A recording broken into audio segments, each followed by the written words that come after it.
The trial for the Ggaba kindergarten massacre has moved out of the city and onto the very grass where the crime occurred. Under a massive tent at the Ggaba Community Church, Christopher Okello Onyum is facing a judge and a grieving community in Uganda's first ever mobile high court. In a case that has gripped Uganda, there has been a major turn of events in the Ggaba kindergarten trial. Despite earlier reports from the prosecutors that Christopher Okello had confessed to the killings, the 39-year-old stood before a judge yesterday and pleaded not guilty to all 4 counts of murder. The trial has now officially moved from a confession to a full-scale legal battle. Before the trial even began, President Museveni publicly labeled Onyum a criminal during a memorial service, seemingly bypassing the presumption of innocence.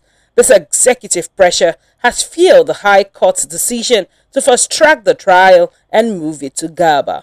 While hundreds of residents gather to watch the proceedings on giant screens, legal experts are sounding a massive alarm.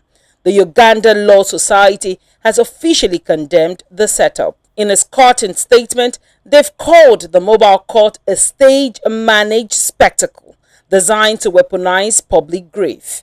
They argue that by holding the trial in a place of such raw trauma, surrounded by a community that already attempted to lynch the suspect once, the court has essentially fused with the mob. For the defense, the question isn't about guilt or innocence.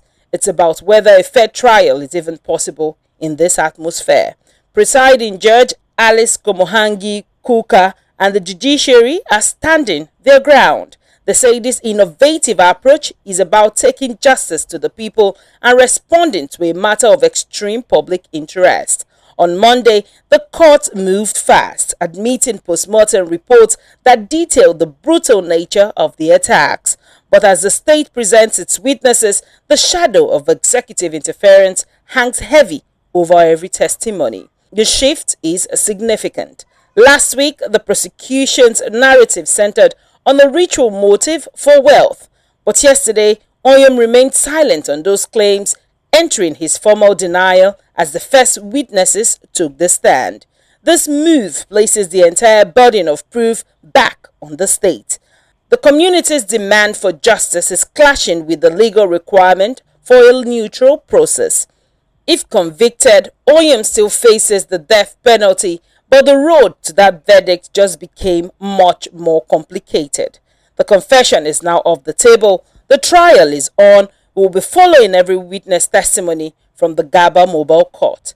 I am Otaria Benjamin, reporting with clarity on the issues that impact our continent. This is Media Room Africa.